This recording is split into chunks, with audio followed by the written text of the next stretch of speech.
Would you believe all of this started with a box of random thrifted items? These are the items I received from Rachel at Stella Rose Mercantile. This is Flippin Frenzy's Flippin' into Spring, a round-robin collab where we send each other thrifted items to transform. I sent items to Wendy at Empty Nest Creations, so be sure to check her channel next to see what she created. I'm Cindy, my husband is Chris. Welcome to CNC DIY Factory. When I opened the mystery box of thrifted items and saw this set of curtain rod holders, I knew exactly what I wanted to do, but first I needed to clean these up. And I have to thank Connie at the Painted Photographer for the inspiration with this project. In the mystery box, Rachel sent me 6 different Sweet Pickins milk paint samples, and this pantry door color was one of them. Milk paint is a 1-to-1 ratio of paint powder to water, so however much powder you add the same amount of water.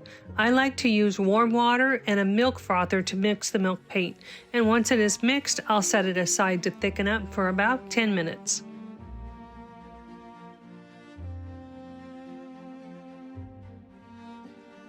Rachel also sent a sample size of the Extra Bond from Sweet Pickins milk paint, and I am so glad she did because I have been wanting some of this so I can try the Connie method of creating the perfect crackle with milk paint. I usually use shellac, but after trying this method, let's just say I'm going to have to get some more Extra Bond. I'm applying 1 even coat of the Extra Bond to the entire surface of both these curtain rod holders, and it goes on milky, but it dries clear with a little bit of tackiness. Now this is going to bond the milk paint to the slick surface, and it's going to produce the most beautiful crackle. The first coat of milk paint most often will look streaky and scary, but don't worry, this second coat is going to provide full coverage.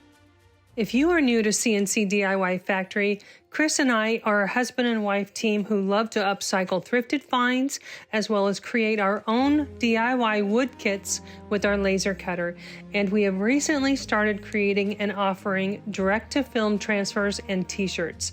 We invite you to check out our website at cncdiyfactory.com for all of the products that we offer. Milk paint must be sealed or it can be reactivated if it gets wet, and you can use any type of sealer that you choose. My favorite sealer is the Sweet Pickins Oil Wax in Dark. Now this is a liquid that is brushed on and left to soak into the paint for about 10 to 15 minutes. This oil wax will soak into the cracks and crazing and really accentuate all that vintage goodness.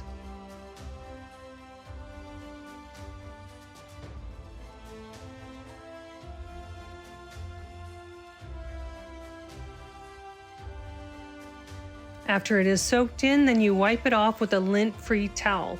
Now, if you think you have it completely wiped off, go back over it one more time just to make sure all the excess oil is soaked up into your towel. Then I leave it to dry for 24 hours. The oil wax takes approximately 3 to 4 weeks to fully cure, but it does have a usable finish within 24 hours.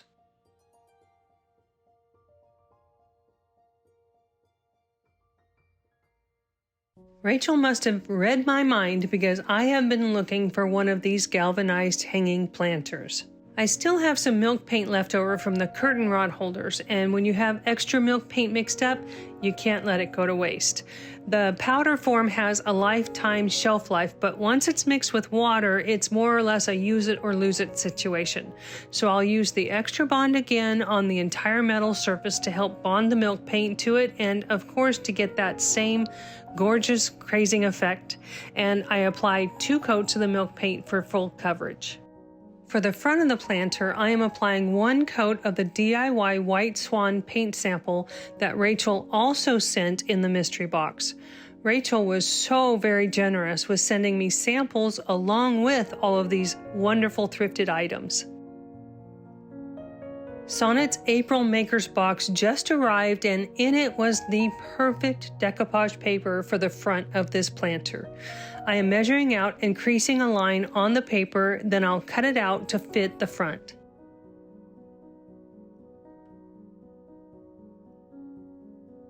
I like using the DIY liquid patina when I am working with recycled decoupage papers. It's not too thin and it's not too thick. I'll position my paper where I want it on my surface, and then I'll fold back a portion of the paper and I'll apply an even layer of the liquid patina. Then I'll spritz the paper to relax the fibers and smooth it down with my paintbrush. I'll work across the entire surface in sections until I have the paper applied, and then I'll go over it one more time with more liquid patina to seal it in.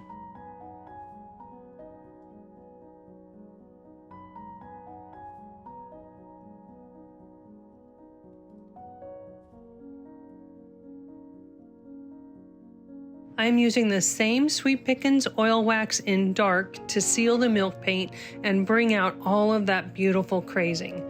I'm also using it over top of the decoupage paper to give this paper a grungy vintage vibe that I'm going for.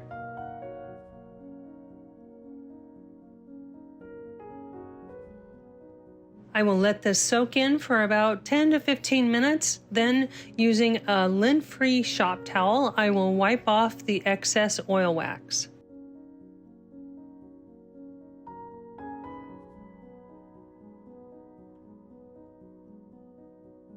Once this has set for about 24 hours, I will add some floral foam to the inside pocket and some faux florals.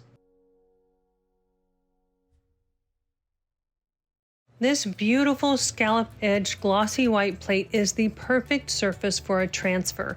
I'm cleaning it with some rubbing alcohol to make sure there are no oils or dirt that will keep my transfer from adhering. I have chosen this beautiful bouquet transfer from the IOD's Madeline set. If you are new to transfers, they are a quick and easy way to transform a plain piece into an eye-catching piece. To apply a transfer, make sure your surface is clean and completely dry, then peel off the white backer sheet and carefully align your transfer where you want it. Once it touches the surface, it will stick and it might not let you pull it back up. Then use the plastic tool that comes with each transfer set and rub the transfer onto the surface. Then I flip the carrier sheet over and burnish the transfer to make sure there are no air pockets. A quick and easy thrift flip. Glass bottles are so fun to flip, and this bottle has a unique shape with the grooves in the sides. I'm going to be starting by applying one coat of the Sweet Pickens Extra Bond to make sure that my paint sticks to the glass. You know, I think Rachel must have known I would need this Extra Bond for all of these items.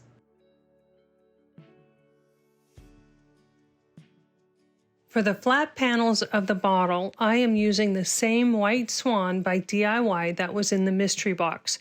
I'll apply one coat to both sides of the bottle, being careful to stay just within the curve of the bottle.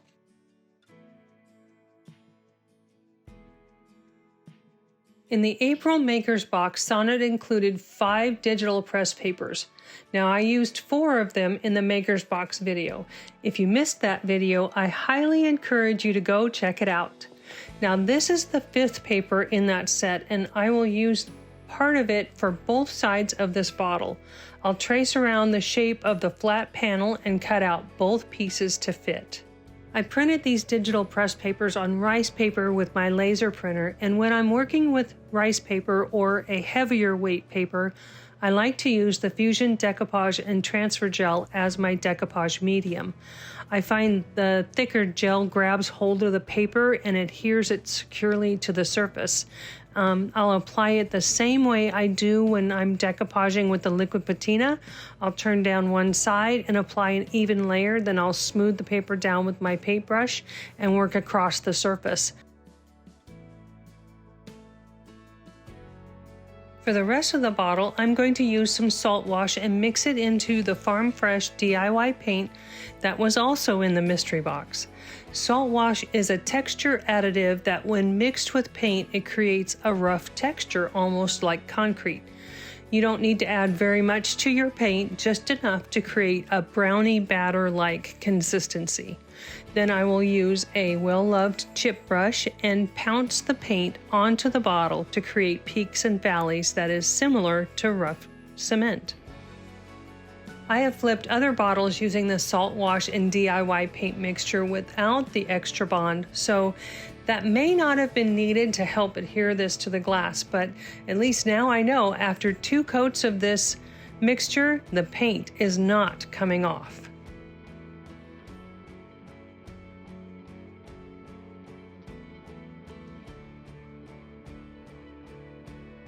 This is another one of the digital press papers from the April's Makers box that I had left over, and I wanted this little tag to add to my bottle. So I'm using a water pen to draw a line of water around the tag, and then I will carefully tear this out of the page. A paintbrush dipped in water will also work to draw a line around the tag. I really like the organic look of the ragged edges with this water method, but if you prefer clean lines, then you could use scissors to cut it out. I want a backer piece for this tag to make it just a little bit more sturdy, so I'm taking a thick piece of scrapbook paper and I'm cutting it to be just a little bit bigger than the rice paper.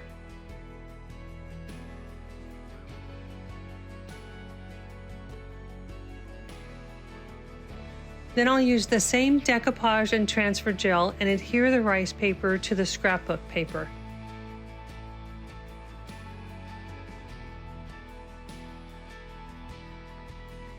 Once this is dry, I will use my Heidi Swapp paper distresser tool.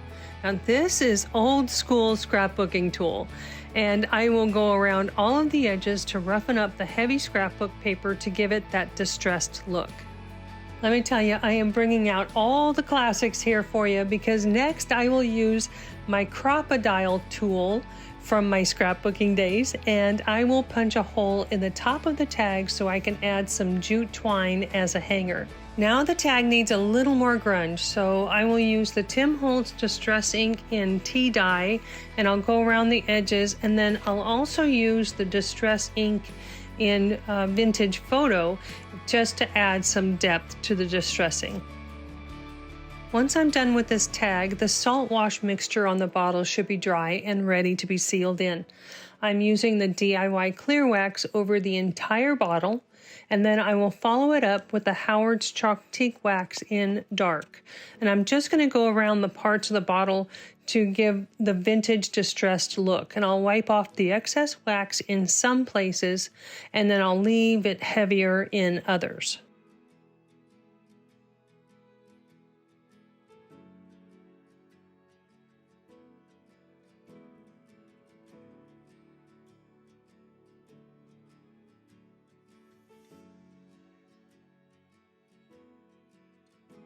To completely finish this bottle, I'm going to use some of the jute twine, and I'm going to hot glue it to the top of the bottle, wrapping the twine around several times to disguise those threads.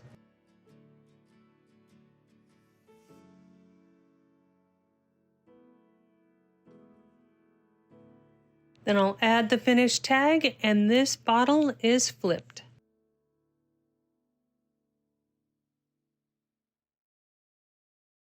If you watched my mystery box unboxing video, you saw that these 2 canisters came with lids. However, I just want to use these ceramic canisters, and since they are bisque fired, they need to have a sealer applied before applying any paint. I will apply 1 coat of the extra bond as a sealer. I am mixing up Sweetie Jane's Sweet Pickins milk paint. Now this is another sample color that was in the mystery box, and it reminds me of French eggshell color. It is so pretty. I will apply 2 coats of the milk paint to the outsides of both canisters. I'll be drying each coat with my heat gun because, let's face it, I am too impatient to wait for the paint to dry. I mean, who has time for that, right? If you look closely, you can see the first coat has all the crazing that we love from milk paint, but wait until you see it after the second coat.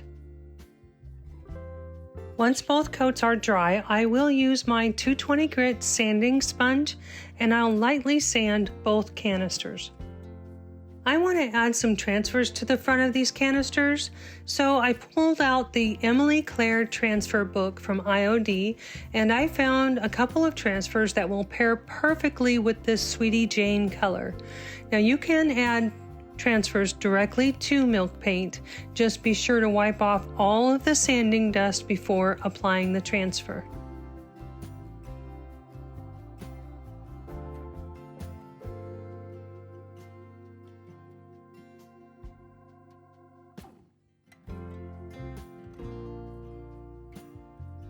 For the inside of these canisters, I will use the lamp white from Fusion Mineral Paint that was also included in the mystery box. I will only apply one good coat. The Fusion Mineral Paint does not need to be sealed because it has a built-in sealer. However, I am applying the Sweet Pickens oil wax in dark to the inside for added protection, and I will apply it to the outside to seal in the milk paint as well as the transfers. Once they have sat for 10 to 15 minutes, I will wipe off the excess oil wax, and then after 24 hours, these are ready to be displayed. Let's take a quick peek at what these items look like before. And now the after. What a fun transformation for each item. I just love these curtain rod holders turned bookends. Thanks, Connie, for the inspiration. Now, I am not a floral arranger, but I did enjoy adding florals to this wall pocket.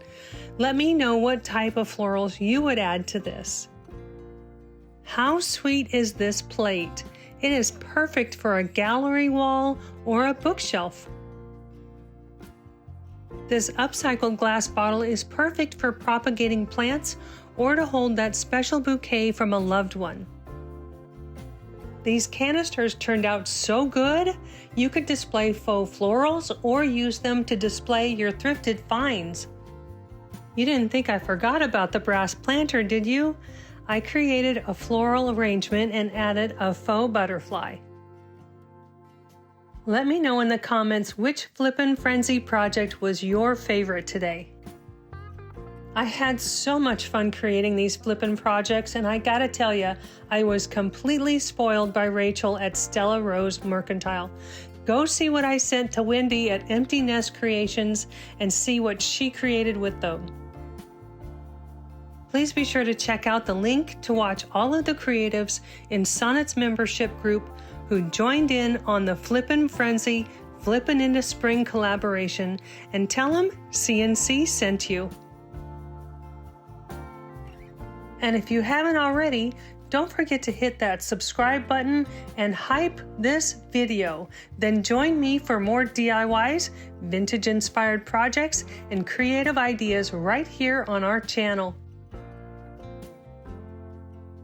Thanks so much for hanging out with me today, and until next time, keep practicing random acts of crafting, and I'll see you in the next DIY. But until then, here are some more DIY videos to inspire your creativity.